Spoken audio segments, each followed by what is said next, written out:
In the last video, building a Tesla-inspired Powerwall for my Reef, episode 2, I discussed how I process and charge the batteries and create the main bus bar from twisted copper.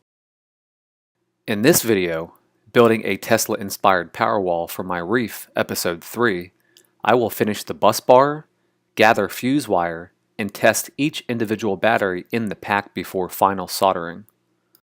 Now that the bus bar has been created by stripping, then twisting the copper wires together, it's time to create the final shape to lay over the top of the 10x4 18650 battery holder. The only tools I use for these next few steps are channel locks and wire cutters. I simply bend the bus bar into shape by clamping down with the channel locks and twisting in the direction I want the bend to be.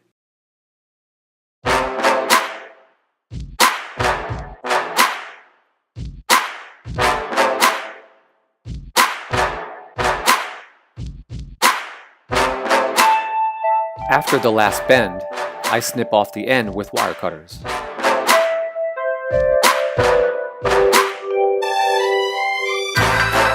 Two of these bus bars are needed for each battery pack, one for the top and one for the bottom. I duplicate the first bus bar by shaping another one in its exact dimensions.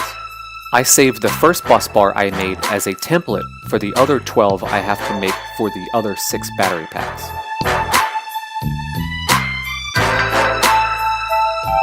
For the next step, I need to hot glue the bus bars on the top and bottom of the battery pack. The glue gun I use is a 14-watt STANLEY GR10. These are very cheap and so far seem to work very well. I start off by laying down a few nice globs of glue on the end of the battery pack, and then I lay the bus bar into place. After the glue sets, I lay down more hefty globs in the middle of the pack.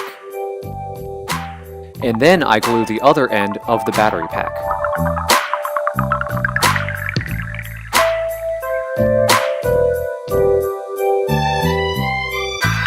Once all the glue has set, I continue gluing by running long beads down the entire length of the bus bar.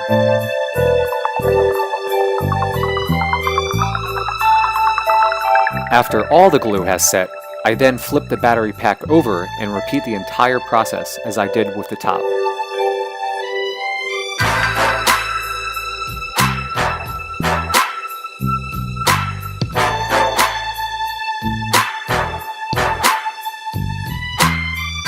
For the fuse wire, I use Remington 20 American wire gauge, or abbreviated AWG.